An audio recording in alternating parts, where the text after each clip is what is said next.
And I think it comes down to the difference between aspiration and fear and scarcity. Mm-hmm. And so toxic masculinity, I think, is actually a byproduct of very deep-rooted insecurity and a lack of self-belief and self-worth. You probably know someone who is extremely self-absorbed. The world literally revolves around them. And when those elements if those elements are present in your relationship, a really healthy swap is the others focused. Conscious couples, business partners, and singles committed to attracting their dream partner. Welcome to the Conscious Couples podcast, where we share our life, love story, and combined relationship expertise to help you create and consistently cultivate the most magnificent, intimate relationship possible. Never again will you feel hopeless and alone in your intimate relationship challenges. Having accumulated thousands of hours coaching conscious couples and individuals all over the world, as well as starting and growing a global business together, Alan and I are here to guide you in all things relationships. Thank you again for tuning into the one place where it's not about you or me, it's about the we. Conscious couples and individuals from all over the world, welcome back to the Conscious Couples podcast. Today we have episode number 71, Avoiding Toxic Masculinity. So this is one of our monthly post-event wrap-ups type of thing. Mm-hmm. And the event, thank you all of the attendees for coming. It ended up being a really good showing. Amazing. Which was awesome, especially in the springtime when everyone is outside and such. It's harder to fill those, but everyone came. Thank you so much. Ended up being very impactful. So today's episode is going to be a little different, and it's going to be the 3 most impactful questions that were asked. This event of the 24 that we've done, which, by the way, 2-year anniversary Whoop. Of Relationship Talks events. Before I go any further, I want to give a shout out to Next Level Podcast Solutions. Thank you so much for all that you do for producing this show and 45 other shows. Holy schmoly. Yeah, it's growing. It's crazy. It's amazing. Thank you. Great We work, appreciate guys. you. For making us look better than we really are. I'm kidding. All right, so this one's a little different. We picked the most impactful questions. This event of the 24 events that we've done had the most engagement. Yeah. And I think one of the reasons for that is because of the topic, toxic masculinity. I have a client whose intimate partner did a PhD in toxic masculinity, and I was like, wow. So cool. I have predictions that relationship will be great. But seriously though, so that's what we want to talk about today is we want to unpack the 3 most impactful questions and get into it. So sweetheart, as always, what is your intention for today's episode? My intention for our listeners is to really help every single one of you avoid the toxic masculinity tendencies that we got into in the event, but obviously not through the detail that we went to in depth in the event, which brought literally 45 minutes of questions at the end, which was so amazing. But by sharing both Alan and I's perspectives on these 3 questions. Like Alan said, the 3 most impactful questions, we're going to get into those. And I really do hope, and it is my intention that all of our listeners can take one little golden nugget away in their relationships or in their life to help avoid some of these tendencies that we see crop up. So without further ado, what do we have behind door number 1? Door number 1. This is shout out to you, Bruce. You actually have 2 questions that came in. What do we have for her, Bruce? Bruce asked, do most people desire to be right than to connect? And when we were asked that question, babe, you and I kind of did a little look at each other of, yeah. Mm-hmm. Yeah, the answer is yes. And statistically speaking. Yeah, statistically speaking, most people do aspire to be right. And most people can't help but just focus on the train of being right. One of the first things that Alan and I had done in our relationships was make sure that that wasn't the first priority in our relationship. Mm-hmm. It's not about being right or wrong. It's about connecting when it comes to relationships. And I personally believe that we currently exist now in a world where we are very much emotionally stunted and we are underdeveloped in the ability to be able to connect in ways that help us all. So an example, whenever you have an emotional experience come up where there's a challenging part, or maybe you're experiencing toxic masculinity and someone says something in your relationship and it doesn't sit well with you. Like, for example, we had someone in the event say, I didn't really realize why it bothered me, but my husband actually put my wife in as my contact name, and I didn't realize until now why it bothered me. In her phone. In his phone. Yep. Right. So whenever she texts him, my wife pops up instead of her name or whatever might be a more aligned version of that.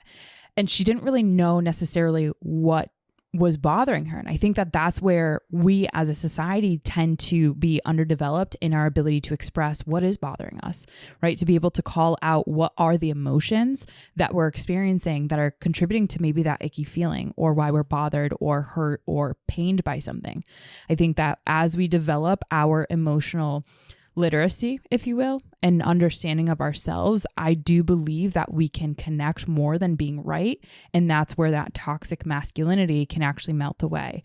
And as a result of us being underdeveloped in this emotional awareness, I believe that the ego has had to hyperdevelop in its absence. So what I mean by that is, again, when we aren't feeling heard, seen, or valued, our ego is the protector. So whenever you get hurt, instead of, you actually going deeper within and saying, that actually really did bother me and kind of search, the ego starts to kind of build out a narrative like, oh, it's not a big deal. It's not, that doesn't really bother me. So let me try to unpack this for a second. Okay. So your ego is your self-concept. Your ego is who you believe you are. Mm-hmm. If you're wrong, who are you?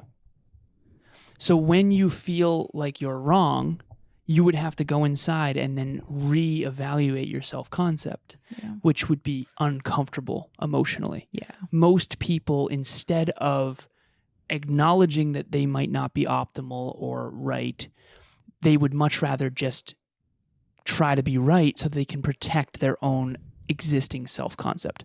So the analogy here is there's two trains. The first train wants to be right, doesn't care about connecting, is protecting the ego. Right. Okay. The second train is like the Phoenix Fox in Harry Potter, where it reflects on itself and goes, oh, okay, so I was inaccurate about that. She or he is actually more optimal. Now I have to reevaluate who I am now and download that into my consciousness so now I can invest that in the future. So let me give you an example. Emilia and I were going for a hike, and we have a bunch of different spots around here that we love to hike. And I was essentially, she said, our car is that way, this other path. Mm-hmm. And I was like, no, this leads to the same parking lot. And as we started to walk, you started to realize like, I was suppressing my truth. Yeah, you were suppressing your truth. I'm not necessarily right, but I want to connect. So let's just say together. Exactly. And if she suppresses her truth about something important, that's not good. Right. Because then that creates bugs in the garden that eventually take the garden. So anyways, she's eventually realizing, no, this is definitely the wrong path. This is not bringing us back to our car. We are off the path. Mm-hmm. And this is a good metaphor as well. And she's like, Alan, are you sure? Like, I think this is the wrong path. And I said, certain. I'm certain. We eventually realized it's not bringing us to our car. Mm-mm. Okay. So in that moment, I have to now reassess my identity.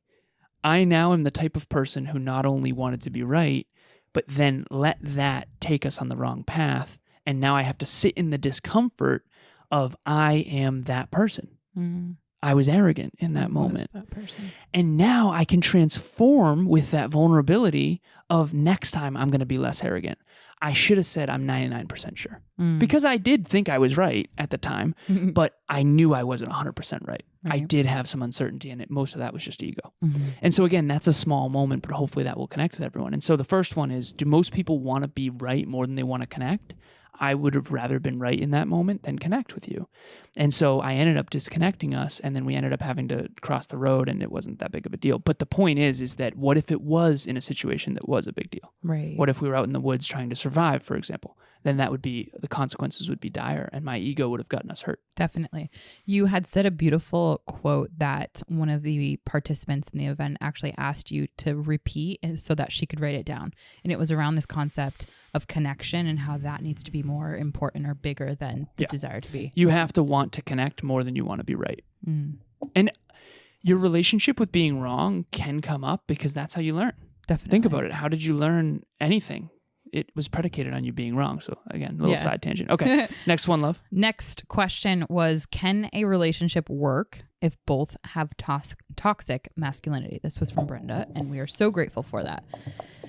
Because the way in which I personally felt and answered that was yes. If a relationship, both individuals, assuming this is a two-person relationship, right? If both people in the relationship have elements or tendencies of toxic masculinity, I personally believe that yes, it can work. However, there's the contingency on this. If one swaps out the arrogant tendencies for healthier masculine replacements. What were the three things of toxic masculinity? We had arrogance. We had self-absorption. Self-absorption, so being self-centered, the whole world revolves around you. And then the last one was entitlement. Yes. All right, so imagine a human being who is arrogant and always thinks they're right about everything, who is super self-absorbed, not thinking about anyone but themselves, unconsciously. Yep.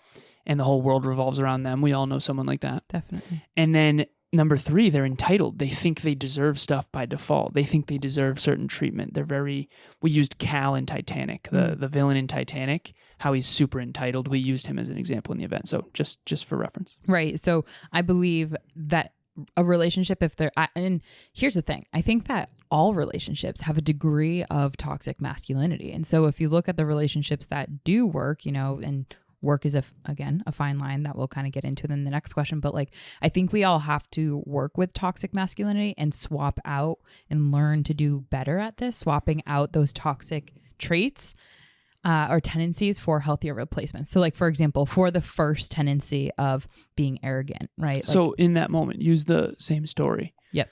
So in that moment when I was arrogant, that was a little bit of toxic masculinity. Definitely. And so the healthy masculinity replacement for that was humility. So even for you to have said well, babe, I'm 99% sure, but I could be wrong. And let's see, right? That's a more collaborative kind of connection-based approach rather than a 100% arrogant approach. And you feeling unseen, unheard, and uncared for, and your opinion doesn't matter. Exactly. Which disconnects us and ripples into the relationship. Exactly. And so the ego, with the self-absorption in that moment, right? Just thinking about, and you weren't at all self-absorbed in that. So I don't know if that's a great example around that. No, I think that's an example of arrogance. But yeah definitely you probably know someone who is extremely self-absorbed. The world literally revolves around them. And when those elements or if those elements are present in your relationship, a really healthy swap is the others focused. Hey everyone, we're Mike and Jesse, and we just wanted to give a quick shout out to Alan and Emilia from the Conscious Couples podcast. Mike and I have been listeners of the show for a little while, and we decided we wanted to take it one step further and try out couples coaching. In the beginning, we were a little hesitant because we didn't really know how we would be supported through this journey. But Emilia and Alan quickly blew us away during our free 30-minute call where they were able to listen to us, hear our needs, hear our goals, and to just drive to 5 and find common ground. And we are so excited to jump in every single month with them to continue on our journey. So thank you guys so much. All the love. If you haven't tuned in, 10 out of 10 recommend. And I'm forgetting the word right now, but I think it's others empathy. Conscious. Empathy. We used empathy. Yeah. So empathy was really having the capacity to experience what the other person might be thinking or feeling as a result of your interactions. Again, example. So we were in the gym one time and there was these two guys that were right in the way of me and this other guy. And they were just talking. They weren't working out. I was so frustrated because they literally were so self-absorbed in their conversation that they couldn't see that me and this other guy were really being disrespected. Yeah. And we wanted to use the machines even though they were just flapping their jaws. Yeah. And I was so furious. I was so frustrated because it's just, it's so inconsiderate. Yeah. It's so disrespectful. And what was fascinating for me is I didn't even get upset really until I witnessed the other guy try to use the machine and then them disrespect him too. And then I was like, all right, which means that I obviously wasn't valuing myself enough. But anyways, so that's another example of self-absorbed. Okay, one more. Yep. And then the last toxic trait around this tendency that we're talking about was the third one, which was entitlement. So everything not only does the world revolve around them, but they deserve by no merit, by not having to work for it or earn it on their own accord, that they deserve whatever it is. So it could be in a relationship where, let's say, for example, I'll give a classic example.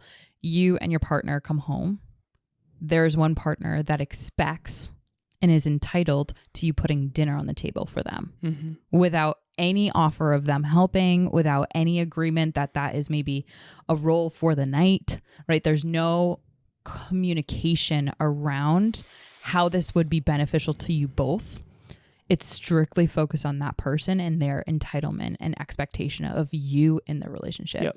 And again, that goes back to a similar thread of the my wife and that wife role, what they're supposed to do. It's all just all this toxic It's all stuff. connected. So a healthy swap of that is vulnerability. So like, for example, if say, for example, you and your partner, same situation, you guys come home, one of the partners has had both of the partners have had a really hard day. I don't know if I like that swap that much. I don't know if vulnerability is actually a solution to entitlement. I think it's gratitude. I think that both can actually do a really beautiful job. Okay. But I think that in the vulnerability, in that scenario, for example, you both are having a hard day. If one doesn't communicate vulnerably. Oh, so you're saying, so in this scenario, if the wife in this case is putting dinner together and has had a hard day, she would have to vulnerably express like, listen, why do you always sit on the couch and I have to do all this? Like that's a vulnerable situation. Whereas from the man's perspective in this example, gratitude is the only thing that will really fix it. I actually think humility, they need to be all of these humbled. They need, because I think life can hit you in the head with a brick. And you kind of wake up and realize like, oh, I've been very entitled. And I didn't realize it. I'll share this briefly. So when I was 14 years old, my stepfather left my family and he left with a lot of the money, the income. We had no income after that. Not none, but very, very low. And I didn't realize I was more spoiled than I thought because we went from having a lot of Xbox, Dreamcast, all these toys and video games, all that stuff to like, we can't afford anything. Right. So I realized, holy crap. So life really hit me in the head with a brick with that of, I didn't realize I was spoiled. Yeah. And I had some spoiled tendencies, but I'm grateful that happened because it got the spoiled away from me. So again, we'll have to revisit that, but I don't know if I agree that vulnerability is enough to really solve entitlement. I think entitlement is like way deeper and way bigger. I agree with you. Time. It's not fully enough, but I do believe vulnerability is a really healthy swap because there is a ton of generational healthy entitlement. And I think vulnerability is a really good, huge lever point because I think it requires to have humility. I think it requires gratitude. I think it requires some of those other elements that you talked about. Okay. So then the last question here, and then we'll wrap up with this one. And I actually don't really have an answer to this. And so I'm so excited to hear your perspective on this. Thank you, love. The third question is, how fine is the fine line between healthy and toxic masculinity? How fine is the fine line between healthy and toxic masculinity? Yeah. The answer that I gave in the event was, it's not just the action, it's the energy that you do it with. So for example, I think that toxic masculinity is stemming from a different place. I think toxic masculinity is stemming from deep insecurity and scarcity and fear. And so I'll try to give an example here. If you are in a relationship with a woman or a man that you deem unconsciously or deep inside of you, you think is better than you, and you think they're amazing deep down, but you're so afraid that if they know how amazing they are, that they're going to leave you because you don't feel good enough for them. And none of this is necessarily conscious. This is usually in the subconscious or the unconscious mind. You're going to do, it's a need-based, fear-based, I need Emilia to stay with me, so I'm going to be toxic and manipulative. Yeah. Versus someone who has self-belief, self-worth, growth, abundance. I don't really need Emilia. I just want Emilia. And I think it comes down to the difference between aspiration and fear and scarcity. And so toxic masculinity, I think, is actually a byproduct of very deep-rooted insecurity and a lack of self-belief and self-worth. It's a lack of, and I would say more self-belief than anything. I've come to realize it's not really a lack of self-worth. I think toxic masculinity in its core is having low self-belief and high self-worth. I think about like the all-star football player from high school who like still brags about their awesome touchdowns, but it's like, dude, that was like 10 years ago. And by the way, you're massively out of shape now. Right. I feel like that type of energy is so entitled and so toxic. And the last piece of this that I want to make sure is clear to all of our listeners. Gaston from Beauty and the Beast. Gaston from Beauty and the Beast has the animals he's killed hanging on his walls. He believes Belle is his possession. He believes she should be his wife because he's him. He's the epitome of toxic masculinity. So yes, it's a fine line, but I think one stems from scarcity, fear, and uncertainty, and the other one stems from genuine desire and abundance and love.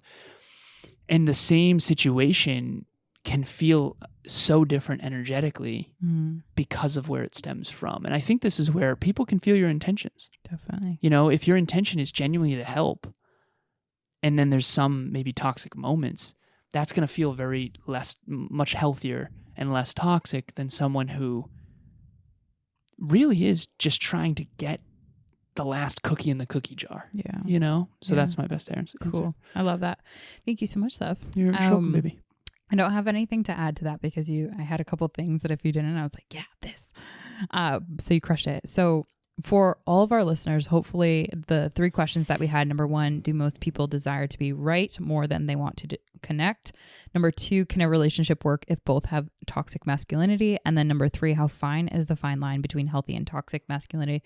Hopefully each one of these questions helped to kind of bring a golden nugget to your plate. Nugget. So that you can work on avoiding these toxic masculinity, the tendencies, whether it's in your relationship or in relationships that you know, and you can swap those out for more healthy tendencies that are adaptive and constructive for your relationship. But if this is something that you and your partner are having a hard time on, trust us, we know that there is some degree of this in most likely everyone's relationship.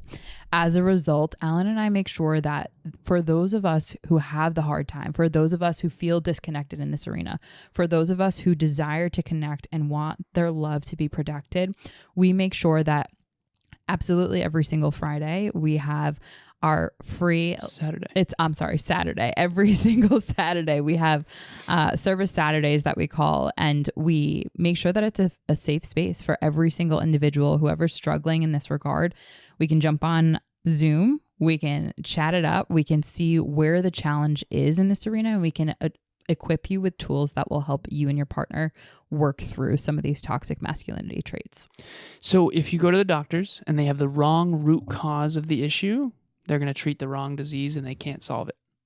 So that the purpose of that relationship talks is to get to the root. If you want to change the fruit, you have to go study the root and figure out what's really going on. And so that's what those relationship talks are all about. Also, I just wanted to say this. How fine is the fine line? A fine wine grows on a vine at 9 as well. So I just wanted to say that. Perfect. Yeah, I feel like there was some value in that. Yeah. By the way, too, if you do want to book a relationship talks, it is in the links in the show notes. Yeah, so perfect. I did forget to say that because no worries. The line is fine on wine 9. we gotta go. Okay, so also we have a relationship talks virtual event. As you know, you've heard obviously throughout this whole episode. This is our 25th event. So 2 years and 1 month, this will be in a row. How to not fall out of love with your partner. You first meet, boy meets girl, girl meets girl, boy meets boy, whatever. You fall in love, infatuation stage, honeymoon phase, love it, okay? How do you create a honeymoon life? 6 months in, 6 years in, 16 years in, do you still have the same passion? Do you still have the same juice, the same love, the same sexual intimacy, the same feeling in love? A lot of people understand this. There's a big difference between loving someone and being in love with someone. A lot of people feel like, well, I love him or I love her, but I'm not in love with her or him anymore. Emilia and I want to help you with that. We are still deeply, deeply in love. I miss her every time I'm not with her. It is literally obnoxious. But it's also the best thing in the entire world. So we want to help you with that. How do you not fall out of love? How do you not let it get stale, right? And so that's going to be on July 13th at 6 p.m. Eastern Standard Time. Be there, or we will give you massive FOMO. Our last event was truly amazing. So shout out to all of our attendees that had all the questions, all of the engagement, and all of the team members that helped with that, because literally 45 minutes after an event with questions like that, like, genuinely amazing. Yeah, we went a little late. We love to do this work genuinely because it is something that we know the world needs so much. So we would love to see you at that event and all the other ones that we have out there. So click the link in the show notes to not only register for that event, but also to sign up for our relationship talks. Again, both are free and at your disposal. So. Absolutely. Yay. And as always, it's not about you or me. It's about the we. The we. We'll talk to you next time. Bye, everyone.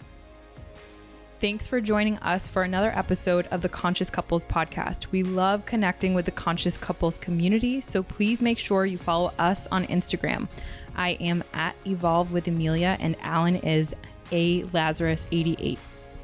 Also, if you or your partner resonated with this episode, leave us a review at the link in the show notes, and please share this with someone you love and care about. Until next time, remember, it's not about you or me. It's about the we.